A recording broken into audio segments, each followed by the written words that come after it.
ஆண்டவர் உங்களோடு இருப்பாராக.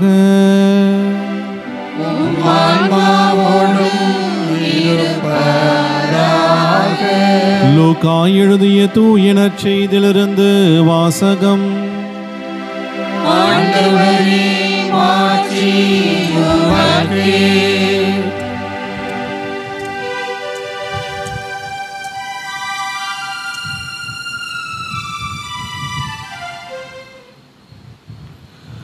லூக்கா எழுதிய நற்செய்தி அதிகாரம் 13 இறை வசனங்கள் 22 30 முடிய.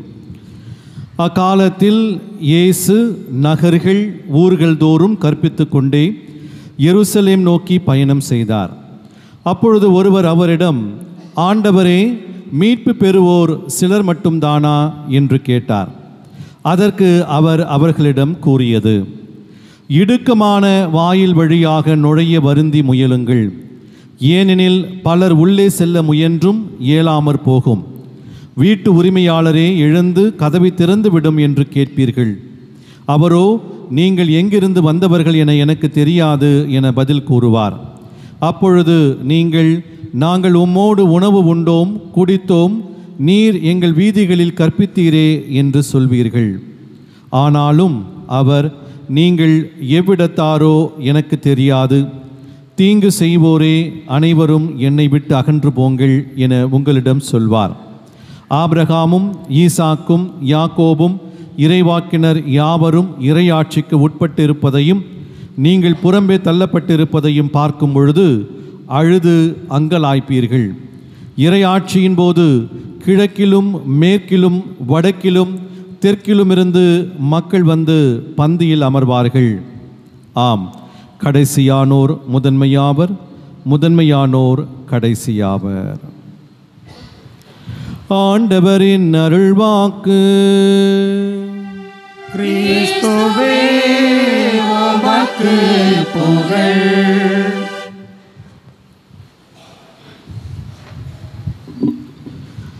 கிறிஸ்து இயேசுவுக்குள் பிரியமான சகோதர சகோதரிகளே, ஆண்டின் பொதுக்காலம் 21ஆம் ஞாயிற்றுக்கிழமையை நம் தாயாம் திரு அவையோடு இணைந்து நாம் கொண்டாடுகின்றோம்.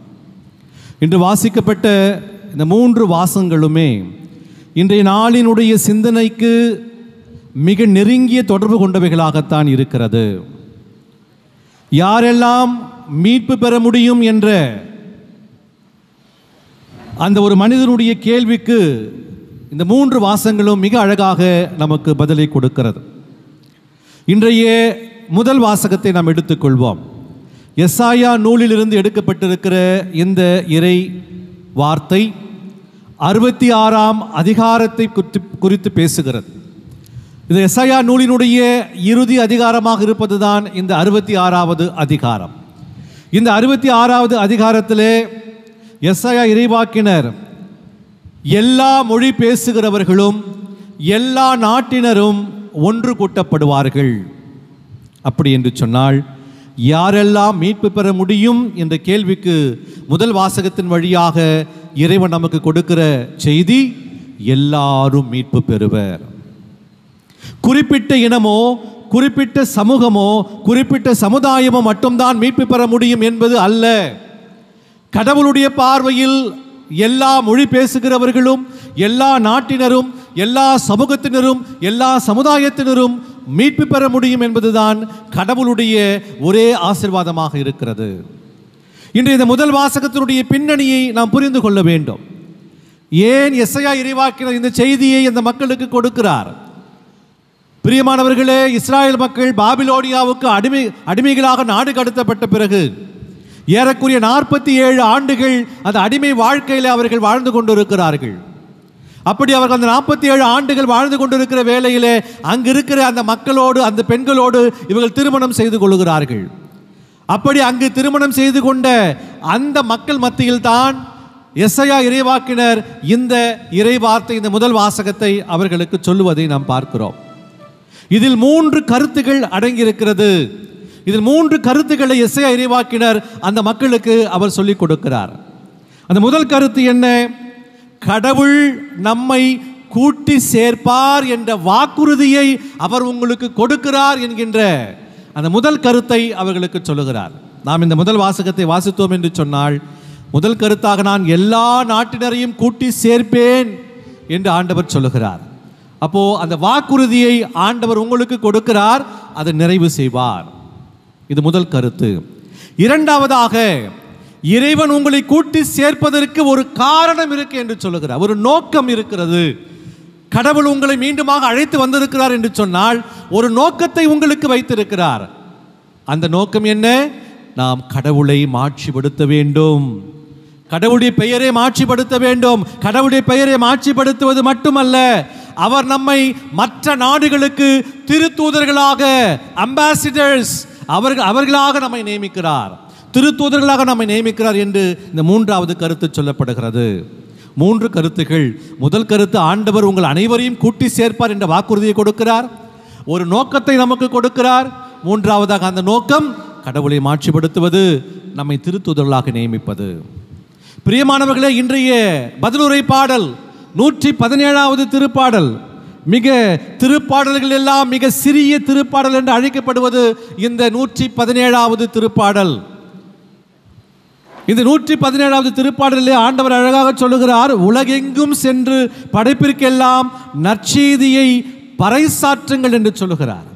ஆக இந்த நற்செய்தி என்றால் என்ன? நாம் இழந்த மாட்சியை அவரது மாட்சியின் பொருட்டு மீட்டுக் கொள்வதுதான் அந்த நற்செய்தி. ஆண்டவர் சொல்லுகிறார், உலகெங்கும் சென்று படைப்பிற்கெல்லாம் நற்செய்தி அறிவியுங்கள் என்று சொன்னால், நான் என் மாட்சியின் பொருட்டு உங்களை நான் மீட்டுக் கொள்வேன், அதுதான் நற்செய்தி என்று ஆண்டவர் இன்று நமக்கு சொல்லுகிறார். ஆக பிரியமானவர்களே, இன்று இரண்டாவது வாசகத்தை நாம் எடுத்துக்கொண்டாலும் கூட, எபிரேயருக்கு எழுதப்பட்ட திருமுகத்தில் தன் பிள்ளைகளை கண்டிப்பதை போல் ஆண்டவர் கண்டிக்கிறார். பிள்ளாய், ஆண்டவர் உன்னை கண்டித்து திருத்துவதை நீ தவறு என்று நினைக்காதே, அது உன்னை மாட்சிப்படுத்துவதற்காக. அப்படி என்று சொன்னால், கீழ்ப்படிதலும் உடல் உள்ள ஆன்ம ஒருத்தல்களில் மட்டுமே நான் இழந்து போனதை என்னால் மீட்டுக்கொள்ள முடியும்.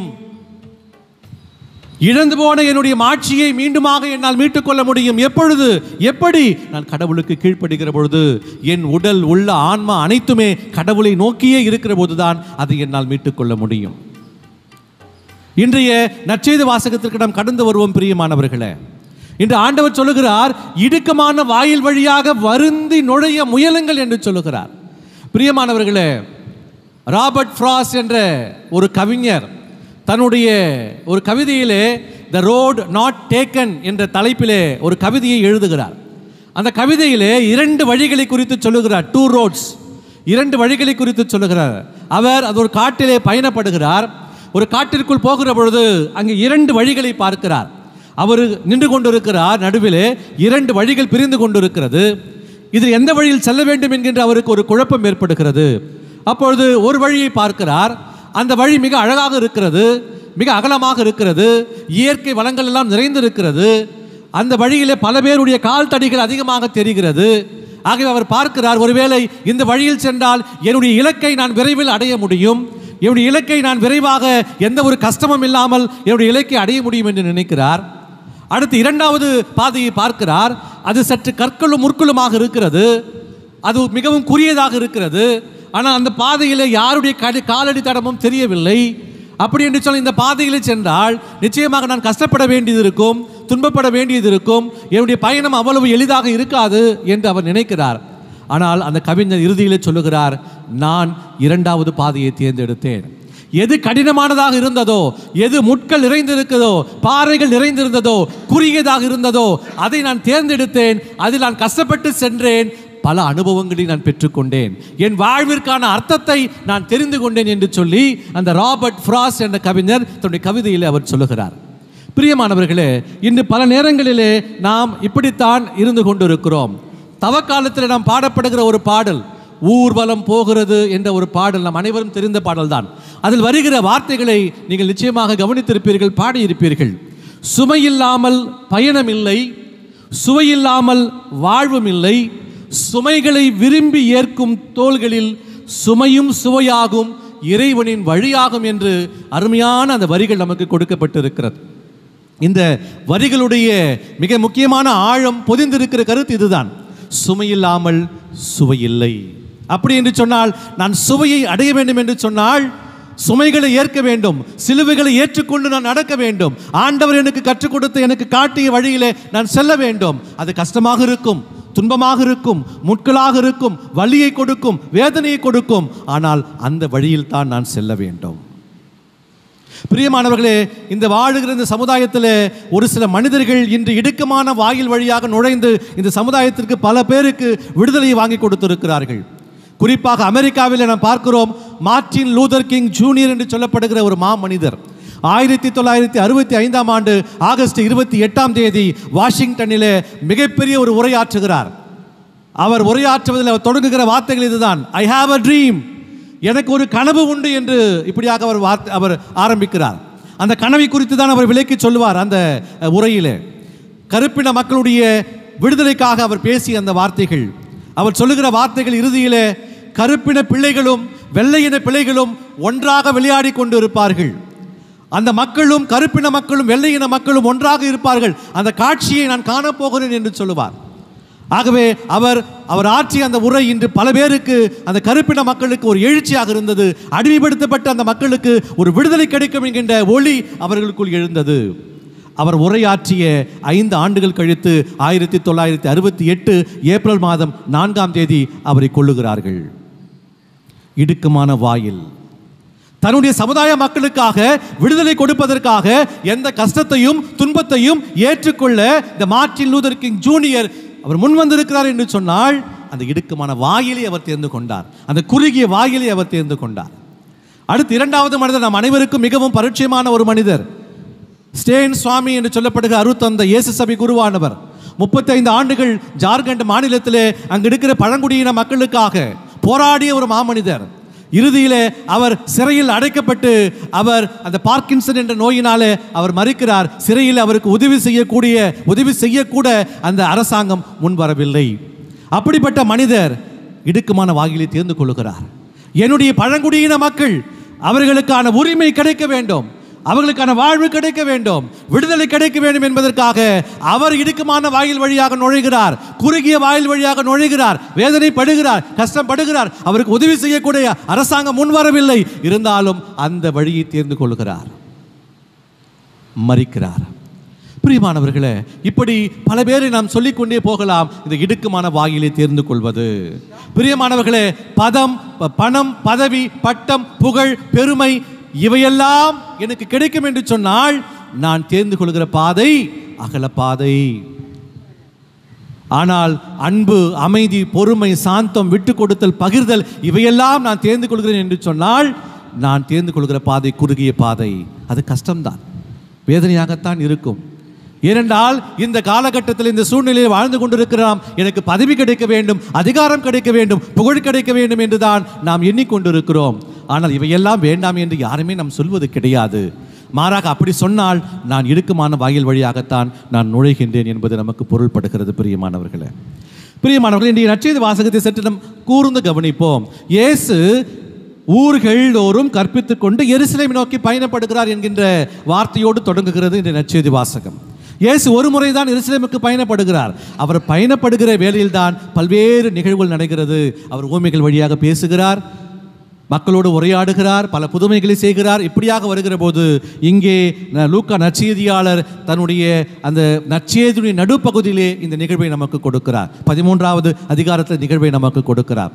அப்பொழுது ஒரு மனிதர் கேள்வி கேட்கிறார், ஆண்டவரே, மீட்பு பெறுவோர் சிலர் மட்டும்தானா? கேட்டவர் பரிசேயர் என்று தெரியாது, சதுசேயர் என்று தெரியாது, யார் என்பது தெரியாது. ஆனால் ஒரு மனிதன் கேள்வி கேட்கிறார், ஆண்டவரை, மீட்பு பெறுவோர் சிலர் மட்டும்தானா என்ற கேள்வி கேட்கிறார். பிரியமானவர்களே, ஆண்டவர் இந்த கேள்விக்கு அவர் பதில் சொன்னார் என்று சொன்னால், ஒன்று அவர் சொல்லியிருக்க வேண்டும், சிலர் மட்டும்தான் மீட்பு பெற முடியும் என்று சொல்லியிருக்க வேண்டும். இல்லை என்று சொன்னால், இல்லப்பா எல்லாரும் மீட்பு பெற வேண்டும் என்று சொல்லியிருக்க முடியும். ஆனால் ஆண்டவர் சொல்வது என்ன தெரியுமா? இடுக்கன் வாயில் வழியாக நீங்கள் வருந்தி நுழைய முயலுங்கள். கடவுள் ஒரு கட்டளையை கொடுக்கிறார், பதிலே சொல்லல. கடவுள் ஒரு கட்டளையை கொடுக்கிறார், இடுக்கமான வாயில் வழியாக வருந்தி நுழைய முயலுங்கள். இன்னைக்கு இந்த கேள்வி கேட்ட மனிதனுக்கு இன்னொரு எண்ணம் இருந்தது. கடவுளுடைய தாராளமானதை அவர் சோதிக்கிறார். எப்படி சோதிக்கிறார்? ஒருவேளை ஆண்டவரே இது சிலர் மட்டும்தானா என்று சொல்லுகிற பொழுது அப்போ அவனுக்குள்ளே ஒரு விதமான ஒரு கடவுள் இல்லை, நான் மட்டும்தான், இவங்க மட்டும்தான் என்று சொன்னால் கடவுள் ஒரு குறுகிய எண்ணத்தோடு இருக்கிறார் என்று அவன் புரிந்து கொள்வான். இல்லை எல்லாரும் என்று சொன்னால் அப்படி என்றால் பரவாயில்லை என்று அவன் உணர்ந்து கொள்வான். அப்படியாகத்தான் அவன் சோதிப்பதனுடைய நோக்கமாக இருக்கிறது அவன் கேட்ட கேள்வி. அவனுக்குள்ள இன்னொரு சந்தேகமும் இருக்கிறது. சிலர் மட்டும்தானா என்பதிலே, அந்த சிலரிலே நானும் இருக்கிறேனா என்பதை தெரிந்து கொள்ள அவன் ஆசைப்படுகிறான். அந்த சிலரிலே நானும் இருக்கிறேனா, எனக்கும் வாழ்வு கிடைக்குமா, எனக்கும் நிலை வாழ்வு இருக்குமா என்பதை அவன் தெரிந்து கொள்ள ஆசைப்படுகிறான். அதனால்தான் அந்த கேள்வியை அவன் கேட்கிறான். பிரியமானவர்களே, அப்போ கடவுள் அவனுக்கு சொல்லுகிறார், இடுக்கமான வாயில் வழியாக வரிந்து நுழைய முயலுங்கள். அது என்ன இடுக்கமான வாயில்? பிரியமானவர்கள், எருசலேம் வாயிலே 12 வாயில்கள் இருக்கிறது. நாங்கள் படித்த அந்த விவிலியத்திலிருந்து எனக்கு தெரிந்த ஒரு சில வாயில்கள், 12 வாயில் பேரும் எனக்கு தெரியாது. அதில் ஒரு சில வாயில்கள் பேர் நான் சொல்லுகிறேன். அந்த எருசலேம் தேவாலயத்திலே 12 வாயில்கள் இருக்கிறது. முதல் வாயில் தமஸ்கஸ் கேட் என்று சொல்லுகிறோம். இந்த தமஸ்கஸ் கேட் என்று சொல்லுகிற போது மேக்னிஃபிஷியன் கேட், மிக அழகான ஒரு வாயில், அற்புதமான ஒரு வாயிலாக அது இருக்கிறது, தமஸ்கஸ் கேட். இரண்டாவது ஹெரட்ஸ் கேட், மூன்றாவது லயன்ஸ் கேட், நான்காவது த கோல்டன் கேட், ஐந்தாவது டங் கேட், ஆறாவது ஜயன் கேட், ஏழாவது ஜாஃபா கேட், எட்டாவது நியூ கேட். இந்த 8 தான் எனக்கு தெரிகிறது. ஆகவே இந்த 8 நுழைவாயில்கள் இருக்கிறது. பிரியமானவர்கள், விவிலிய அறிஞர்கள் சொல்லுகிறார்கள், ஆண்டவர் எருசலேம் வாயிலில் நுழைந்தது த கோல்டன் கேட் என்று சொல்லப்படுகிற அந்த தங்க வாயில் வழியாகத்தான் அவர் நுழைந்திருக்கிறார் என்று சொல்லுகிறார். இயேசு சிலுவை சுமந்து கொண்டு வரும்பொழுது கூட அந்த வாயில் வழியாகத்தான் அவர் நுழைந்து வந்தார் என்று பார்க்கிறோம். தன்னுடைய மாட்சியை வெளிப்படுத்துவதற்காக அந்த வாயில் வழியாகத்தான் நுழைந்து வந்தார் என்று பார்க்கிறோம். இப்படி 12 வாயில்கள் இருக்கிறது. அது என்ன இடுக்கன் வாயில்? பிரியமானவர்களே, இந்த இடுக்கன் வாயில் physically is not present. Physically is not present. அப்படி என்று சொன்னால் அந்த இடுக்கமான வாயில் என்பது கிடையாது. ஆனால் ஆண்டவர் என்று சொல்லுகிறார், அது ஒரு உருவகமாக சொல்லுகிறார். அப்படி என்று சொன்னால் இடுக்கமான வாயில் என்பது என்ன? இன்னைக்கு உண்மையை பேசுவது ஒரு இடுக்கமான வாயில். நான் உண்மையாக இருப்பது ஒரு இடுக்கமான வாயில். நான் பல பேருடைய மத்தியிலே எனக்கு துன்பம் வந்தாலும் பரவாயில்லை, நான் உண்மையை பேச வேண்டும், உண்மையோடு இருக்க வேண்டும் என்று நினைப்பது இடுக்கமான வாயில். இரண்டாவதாக, என்னுடைய திருமண வாழ்க்கையிலே நான் பிரமாணிக்கமாக இருப்பது ஒரு இடுக்கமான வாயில். ஒரே கணவன் ஒரே மனைவி என்று திருச்சபை சொல்லுகிறது. இன்னைக்கு என்னுடைய பிரமாணிக்கம் என்னவாக இருக்கிறது? இன்பத்திலும் துன்பத்திலும் உடல்நலத்திலும் நோயிலும் நான் உனக்கு பிரமாணிக்கமாக இருப்பேன் என்று திருமணத்தின் போது நீங்கள் கொடுத்த அந்த வாக்குறுதி இன்று எப்படி பிரமாணிக்கமாக இருக்கிறது? அது ஒரு இடுக்கமான வாயில். மூன்றாவது, என்னுடைய குருத்துவத்தில் நான் பிரமாணிக்கமாக இருக்கிறேனா? அது எனக்கு இடுக்கமான வாயில். நான் என்னுடைய ஆயருக்கும் கடவுளுக்கும் செய்த அந்த வாக்குறுதியை நான் இறுதி வரையில் கடைபிடித்துக் கொண்டிருக்கிறேனா? அது எனக்கு இடுக்கமான வாயில். அல்லது நான் பணி செய்கிற தலங்களிலே கையூட்டு பெறாமல், லஞ்சம் பெறாமல் நான் பணி செய்கிறேனா? அப்படி கையூட்டு பெற்றால் அது எனக்கு இடுக்கமான வாயில். நான் பிறரோடு எனக்கு இருப்பதை பகிர்ந்து கொடுக்கிறேனா? அது எனக்கு இடுக்கமான வாயில். நான் பிறரை மன்னிக்கிறேனா? மன்னிப்பது என்பது இடுக்கமான வாயில். இன்று பல பேருடைய வாழ்க்கையில் உன் வாழ்வுக்கு சாவுக்கு நான் உன் வீட்டு வாசப்படியை மிதிக்க மாட்டேன் என்று சொல்கிறவர்கள் இன்னைக்கு எத்தனை பேர் இருக்கிறார்கள்? மன்னிப்பது அவளுக்கு இடுக்கமான வாயில். என் சமுதாயம், என் மதம், என் இனம், என் சாதி என்று சொல்வது இடுக்கமான வாயில். அது இல்லாமல் எல்லாரும் ஒன்றாக இருக்க வேண்டும், எல்லாரும் சரிசமம் என்று சொல்வது அது மிகப்பெரிய ஒரு இடுக்கமான வாயில். பிரியமானவர்களே, இதுதான் இடுக்கமான வாயில், which is not physically present. ஆனால் கடவுள் சொல்லுகிறார், இருக்கிறது. இதுதான் இடுக்கமான வாயில். நீங்கள் இதில் வருந்தி நுழைய முயலுங்கள், உண்மையாக இருங்கள், பகிர்ந்து கொள்ளுங்கள், பிரமாணிக்கத்தோடு இருங்கள், நீங்கள் வேலை செய்கிற இடங்களிலே நீங்கள் நல்லவர்களாக இருங்கள், மன்னியுங்கள், எல்லாரையும் அரவணையுங்கள், நேசியுங்கள் என்பதுதான் இன்னைக்கு இடுக்கமான வாயில். இதில் நான் வருந்தி நுழைய முயல வேண்டும். அதுதான் கடவுள் என்று நமக்கு அழைப்பு விடுக்கிறார். பிரியமானவர்களே, ஆகவே முதல் வாசகம் சொல்லுகிறது, கடவுள் நமக்கு வாக்குறுதியை கொடுக்கிறார், கூட்டி சேர்ப்பேன் என்று சொல்லுகிறார். அந்த நோக்கம் கடவுளுடைய மாட்சியை நாம் பிரதிபலிப்பது, அந்த மாட்சியோடு நாம் திருத்தூதர்களாக இருப்பது. திருத்தூதர்களாக வாழ்கிற வாழ்வு அவ்வளவு உண்மையான அவ்வளவு சாதாரணமான வாழ்வு அல்ல, கஷ்டமான வாழ்வு, இடுக்கின் வழியாக நுழைகிற வாழ்வு. அந்த வாழ்விலே நான் பிரமாணிக்கமாக இருக்க வேண்டும், உண்மையாக இருக்க வேண்டும், பகிர வேண்டும், மன்னிக்க வேண்டும், எல்லாரையும் அரவணைக்க வேண்டும். நான் எல்லாரும் ஒரு இனம், ஒரு மனிதன் என்கின்ற அந்த மனப்பான்மை எனக்கு வேண்டும். ஒவ்வொரு சகோதரனும் என் நண்பன் என்கின்ற அந்த மனநிலை நமக்கு வேண்டும். அப்படிப்பட்ட இடுக்கமான வாயிலை நாம் தேர்ந்தெடுப்போம். பிரியமானவர்களே, அப்படி தேர்ந்தெடுத்தால் இறைவன் நமக்கு தருகிற மீட்பு நமக்கு நிறைவாக கிடைக்கும், ஆசீர்வாதமாக இருக்கும். நாம் அனைவருமே மீட்பு பெறுவோம். ஆகவே நாம் இந்த இடுக்கமான வாயில் வழியாக வருந்தி நோயில முழுவோம் இறைவனுடைய ஆசீர்வாதத்தை பெற்றுக்கொள்வோம்.